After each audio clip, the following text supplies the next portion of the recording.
আল্লাহ নবী একদিন সাহাবাগণকে নিয়ে কোনো এক জায়গায় চলে যাচ্ছেন। এক জায়গায় বেরিয়ে দেখছেন একটা মরা পুকুরি পড়ে আছে, পুকুরি। ওই পুকুরিটার দিকে দেখে বলছেন, আমি আমার আমার স্বামীরা, তোমরা কি এই পুকুরিটাকে দেখলাম কি তোমরা কিনা নিবা? সমস্ত সাহাবা বলছেন, আল্লাহ রাসূল, এটা তুমি তো এই পুকুরিটা কিভাবে আমরা কিনবো না, আমরা কোনো মতে কিনবো না। বিশ্বনবী বললেন, স্বামী তোমরা শুধু রাখো, যদি পুকুরির কোনো মূল্য নাই, পুকুরির কোনো দাম নাই স্বামী, পৃথিবীর কোনো মূল্য নাই, পৃথিবীর কোনো মূল্য নাই আল্লাহর কাছে, পৃথিবীর কিছু মূল্য নাই। সেই মতো এই পুকুরিটার মূল্য নাই, এই মতো তার কোনো মূল্য নাই। অন্য হাদিসে বিশ্বনবী বলেন, হে আমার স্বামীরা শুনে রাখো, এই পুকুরিটার যে কোনো মূল্য নাই।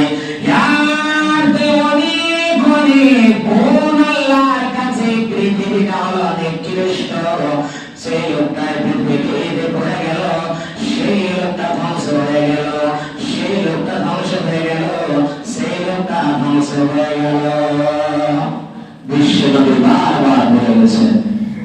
আজকে দেখেন, মাত্র এই ৬০-৭০ বছরের জিন্দগিকে আজকে আমাদের জন্য ভারতবর্ষে যে মতো ইসরায়েল চলছে, আজকে আমরা কাগজ নিয়ে সবাই বেরিয়ে নিয়ে সব সময় ব্যস্ত।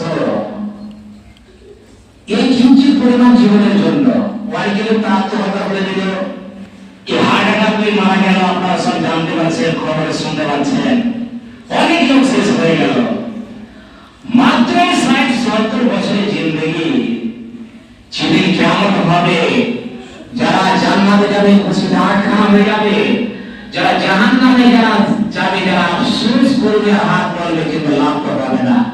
সেদিন আপনার মৃত্যুকে কেটে দিবে, আর মৃত্যু হবে না। যারা জান্নাতে চলে যাবে খুশিতে আটখানায় আনন্দ করবে, আর যারা জাহান্নামে চলে যাবে হায় হায় কি করবো, আফসোস করবে আর কাঁদবে, কেঁদে কেঁদে নদীর প্রবাহিত হয়ে যাবে, বিরাট নদী হয়ে যাবে, সমুদ্র পর্যন্ত বানিয়ে দেবে কেঁদে কেঁদে, কিন্তু সেদিন আর লাভ পেবে না। তাহলে এই পৃথিবী থেকে বাঁচার জন্য ভারতবর্ষ থেকে আমাদেরকে বাংলাদেশে না পাঠাও, পাকিস্তানে না পাঠাও, এই জিন্দগির মূল্যায়ন দিতে গিয়ে আমরা কি না করি না? কাগজ নিয়ে আজকে সবাই আমরা ব্যস্ত আজকে, ঠিক কিনা? কিন্তু যেদিন আপনার এই কাগজ কাজে আসবে না, যেদিন আপনার নামাজ কাজ আসবে, যেদিন রোজা কাজ আসবে, যাকাত কাজ আসবে, হজ কাজ আসবে, ভালো কথা কাজে আসবে, সেদিন আপনি কি করবেন? সেদিন আমল ছাড়া তো কোনো গতি নাই। সেদিন আপনি কি করবেন? কবরে ৩টে প্রশ্ন করা হবে, সেদিন আপনি কি করবেন? আজকে পৃথিবীর জন্য কি না করেন না। সেদিন আপনার হাড় মাংস কবরে যাওয়ার পরে আপনার এই হাত দিয়ে কি করে দিবে, হাত দিয়ে কি করে দিবে, বাপ বেমারে হয়ে চিৎকার করবেন। ইল্লাস সাকালান বিশ্বনবী বলেছেন, তুমি জিনিস ছাড়া সব জিনিস শুনতে পাবে, পশু পাখি কীট পতঙ্গ, মানব জাতি আর জিন জাতি ছাড়া সমস্ত জিনিস শুনতে পাবে, বাকি কেউ শুনতে পাবে না। সেদিনের জন্য এত চিন্তা আমরা করি না। কিন্তু আজকে সারাদিন হয়ে ব্যস্ত, আজকে বরাবরই কি হলো ভাই, বাঁচতে পারবো কি পারবো না সেটাই নিয়ে চিন্তিত। করতে হবে কাগজ, ঠিক তো করতে হবে, কিন্তু তার থেকে আপনার জরুরি হলো কি? আল্লাহকে রাখতে হবে। এই জন্য আল্লাহ বলেছেন, এতে হলো আমাদের হাতের কামাই। বালা মুসিবত আসা, এটা হলো হাত আমাদের জন্য এসেছে।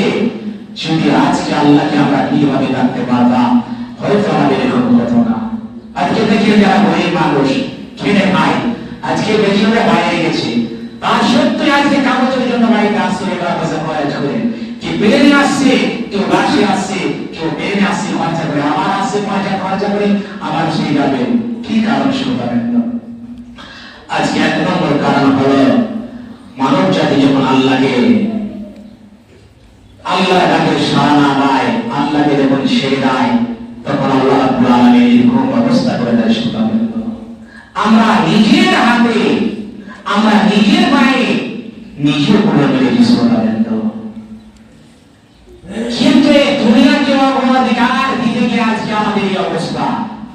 যদি আমরা দুনিয়াকে অগ্রাধিকার না দিতাম, এই দুনিয়াকে যদি আমরা মূল্যায়ন না করতাম, তাহলে হয়তো এরকম হতো না। কিন্তু তাও কিঞ্চিত পরিমাণ, সরেছে নানা পরিমাণ এই আমাদের সামনে এসেছে বালা মুসিবত। শ্রোতাবৃন্দ, কিন্তু এটা বালা মুসিবত যদি এসেও থাকে, বিশ্বকবি বলেন যারা মুমিন হবে, যারা প্রকৃত মুমিন হবে, ওর জন্য এই দুনিয়াটা হলো কায়দাখানা। যেই মতো আমাদেরকে চারিদিক থেকে ঘিরে নিয়েছে আর জীবনী সরকার, যে কাগজ না হলে তোমাদের পারা যাবে না, সেই মতো বিশ্বনবীর কথা মেনে গেল। সেই দুনিয়াটা হলো মুমিন যা হবে তার জন্য কায়দাখানা, আপনি কোনো দিকেই বাঁচতে পারবেন না। আর কাফেরদের হলো জান্নাত খানা, যেটাই ইচ্ছা করবে তারা সেটাই করে পৃথিবীর বুকে চলবে। আমরা যদি পৃথিবীকে মূল্যায়ন করি, তাহলে আমাদেরও এরকম অবস্থা কাফেরদের মতো হবে।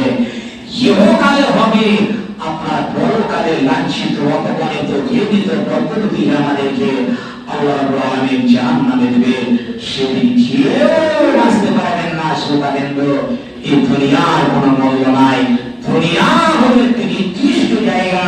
এই দুনিয়ার পিছনে চুপ হয়ে গেল, সে শেষ হয়ে গেল, নিস্তেনাবুদ হয়ে গেল, আর বাঁচার পথ নেই। শ্রোতাবৃন্দ, সময় হয়ে গেল। এই জন্য বারবার এই কথাটি বলে আল্লাহকে ভরেন, আল্লাহর নবীর হাদিসকে ভরেন, আল্লাহর রাসূলকে মজবুত করে ভরেন, তাহলে ইহকালে শান্তি, আমাদের পরকালে শান্তি অবশ্যই হবেই হবে ইনশাআল্লাহ। যে কথাগুলি বললাম